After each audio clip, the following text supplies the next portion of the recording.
Imagine a life without music, without sculpture, painting, poetry, theater, or dance. The purpose of art is to reflect and enjoy the richness of the world, not just what we think is good and pleasing, but the entirety of human experience. Creativity expresses itself at the very beginning of life. It could be said that our very first cry is our very first song. But we really engage our creativity when we begin to play. We watch other children play. Their play excites us, and we want to play, to learn how to play. We express our urge to play, and then we become masters of play ourselves.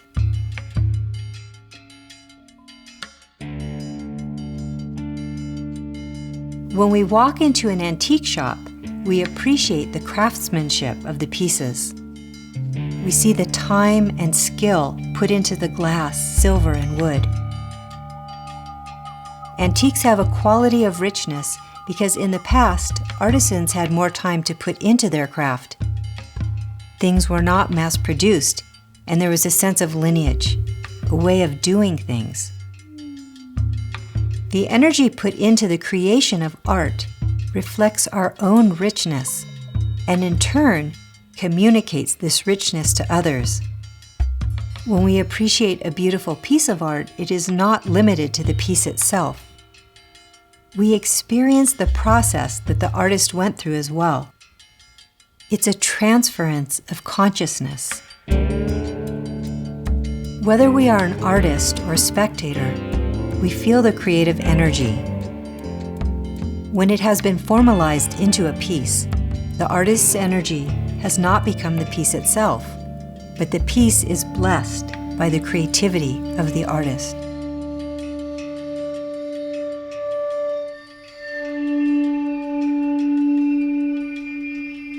We usually think of creativity as belonging to the artist, but in a larger sense, creative energy is innate and spontaneously present, not fabricated by hammer and nail.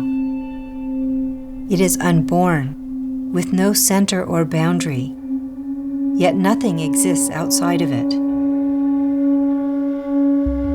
The mountains, oceans, the sun and moon, the seasons arise spontaneously from it. What has become our life, everything we are and everything we have been since we stepped into this world, is spontaneously present. Our genetic makeup, the egg and sperm of our parents, arose from and is encompassed by the creative energy of our basic nature. The great Buddhist practitioner, Kunchen Longchenpa, said, "The universe is spontaneously present. Who could have created it?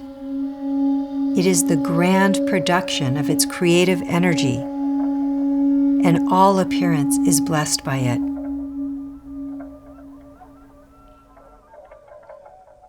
When we speak about natural creativity and its expression, we are not talking about something separate from our own mind and experience. All that we call existent phenomena is experienced by mind. This awareness is primordial and omnipresent. Is there ever a time that we don't experience it? Experience can be dull. We may be asleep. We may be distracted.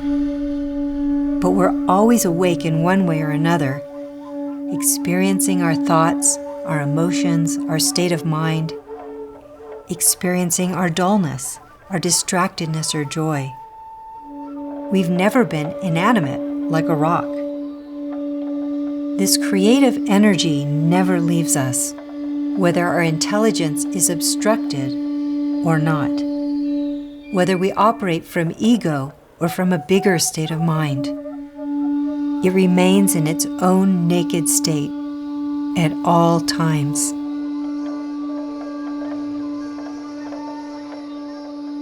If we don't appreciate the expression of our natural creativity, which is all phenomena, and look for enlightenment elsewhere, our spiritual path will become dualistic.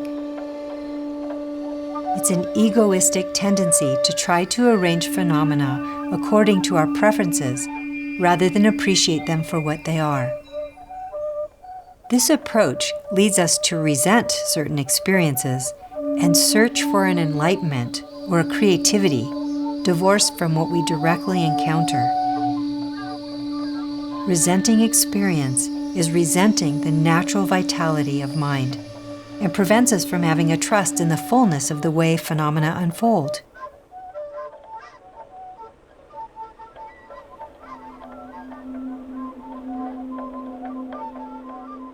As artists, we make such a big deal about creating something good, something pleasing. We want everyone to love our creations in order to confirm our existence. Our insecurities, hopes, and fears haunt us. Either we feel we lack the ability to create, or we use art as a means to solidify ourselves. Look here, my art is at the Guggenheim. Look at my resume, I danced with the Russian ballet. Don't let your insecurities rob you of your trust. Just remember, this natural energy created the entire universe. A humbling thought that puts our own artistic creations in perspective. Think, the universe is here. Where did it come from? And then have some trust and let this natural energy express itself.